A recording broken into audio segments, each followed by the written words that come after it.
And we are locked in for another video. So this video, I've got sparkling water. The coffee's there? No, it's all right. I'm going to just hit it with this now. First video I'm doing without my coffee. That was actually a fake coffee. It's an old coffee. I just like holding the coffee cup to do a video. I don't know why. But this one we're going to do with some sparkling water. I was a semi-professional surfer. I was a bartender. I was a construction worker.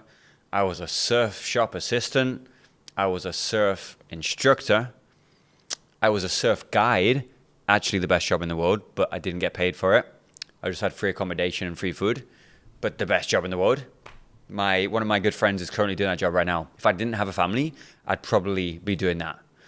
But this is what I think about following your passions. So I tried to make it as a professional surfer, but a few things here I'm going to talk about. I started surfing when I was about 12. It was in a small island. I wasn't surrounded by the best environment. You know, not everyone was like trying to be a pro surfer and like, you know, we're going to make it and self-belief and training all the time. It was kind of, you know, really chilled back island. Everybody just liked surfing. Not everybody, a small group of people. So, you know, I didn't really have the environment to get there. And I kind of started a little bit late. Like kids are ripping now at like 7 years old. And it's being professional in any sport is very hard. Being a professional surfer is extremely hard because you don't have like the gym or the tennis court to go and train all the time. Sometimes there's no waves. Sometimes they're terrible. Sometimes you have to travel for waves. Sometimes it's too big. Sometimes it's too small. And blah, blah, blah. So, and every wave's different. So I think being a pro surfer is one of the hardest things to do in the world. Especially to be like a world champion or something like that. It's incredibly hard. So maybe surfing is your passion and it's the main thing you love doing. So I try to make it as a surfer. I was a semi-professional surfer competing. I'd compete on the European tour, some worlds. I did England against Costa Rica. I was on the English team. I won some competitions, like some Spanish national competitions, got some trophies. And then I decided I would be a big wave surfer. I decided I would be the best big wave surfer in the world. And I was obsessed with being the best big wave surfer and pushing my limits and breaking, pushing past the fear and just becoming something that I wasn't. And I was obsessed. And I knew I could make it because I already had the surf skills. They were already there. I had plenty of surf skills to be a professional big wave surfer. And I had the mindset. But I went through this whole sort of mental breakdown, and that's in another video if you want to go and watch it. But when I stopped enjoying surfing big waves, I went back to the fact of having surfing as a career, you know? So when you're a big wave surfer, you're risking your life every single time there's waves, so every single swell, to get clips, to then, you know, earn money by people watching your clips and seeing you as a pro surfer and promoting somebody else's brand. So you're risking your life, you know, every single month, if not multiple times a month, even multiple times a day when you're surfing. And for what? So you have to love with everything in your soul big wave surfing, because if not, it's definitely not worth it. Because the money is not there. Unless you're like the best in the world or the best three, you'll have a pretty decent life, but it's still not anything spectacular. And you have to risk your life, and it's just crazy. I had all my respect for big wave surfers. You have all my respect because it's crazy. One of my best friends here is one of the best big wave surfers in the world. It's called Nick Lamb. Go check him out. And it's crazy. And the mentality is crazy, and how much risk you go out there, you know, risking everything, risking your life, everything you've built. If you have a family, it's even harder. But my thoughts changed when I stopped being so passionate about it. You know, and I started to think more financially. Like, if you work in your passion and you're not the best in the world or like top 5 in most sports, even the UFC or anything like that, if you're not top 10 in UFC, you don't really have a great life financially. You don't really have that much freedom. You know, you're fighting all the time and you're fighting for money.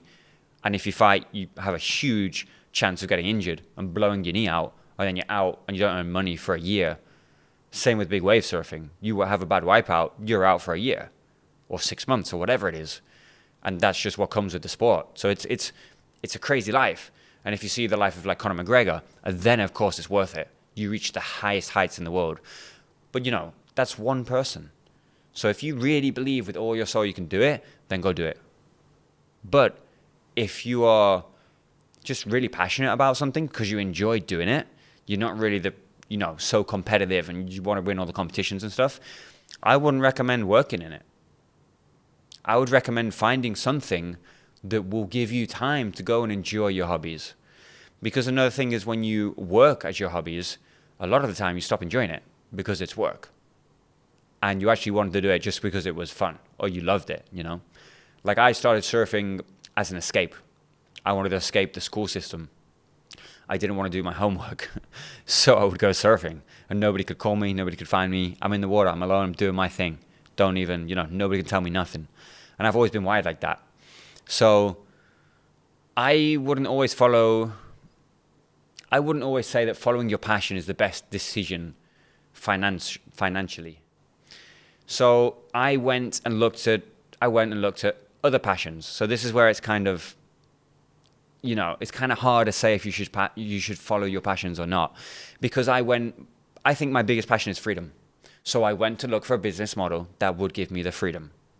Because freedom is what I am actually most passionate about.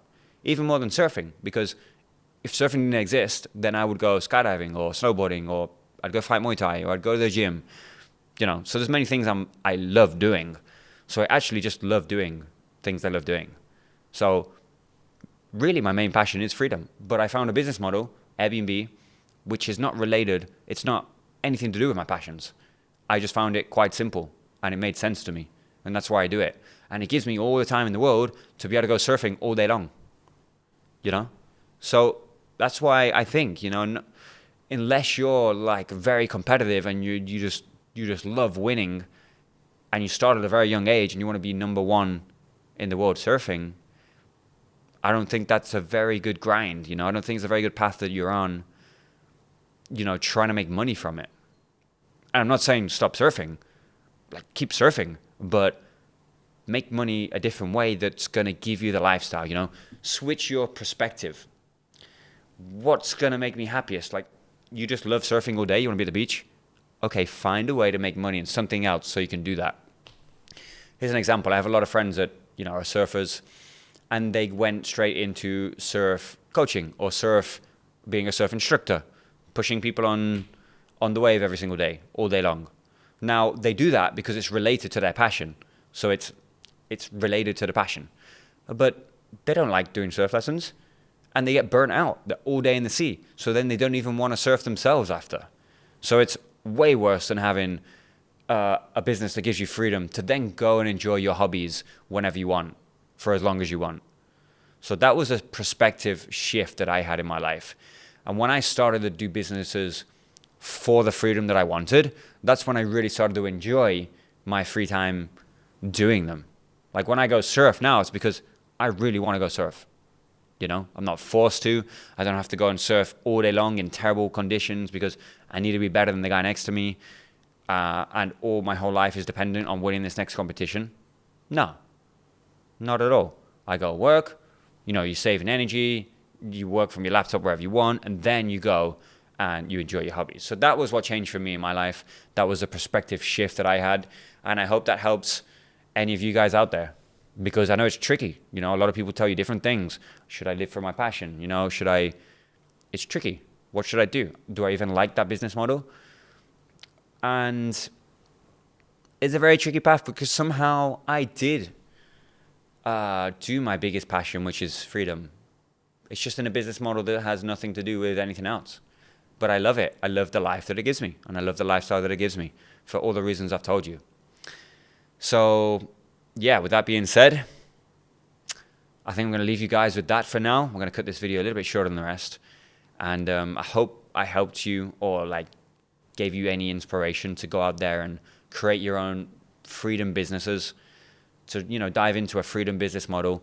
You just need to know what you want to do, and you need to have one way to get there. And when you do that, you can make it happen. So, peace and love. I'll see you guys in the next.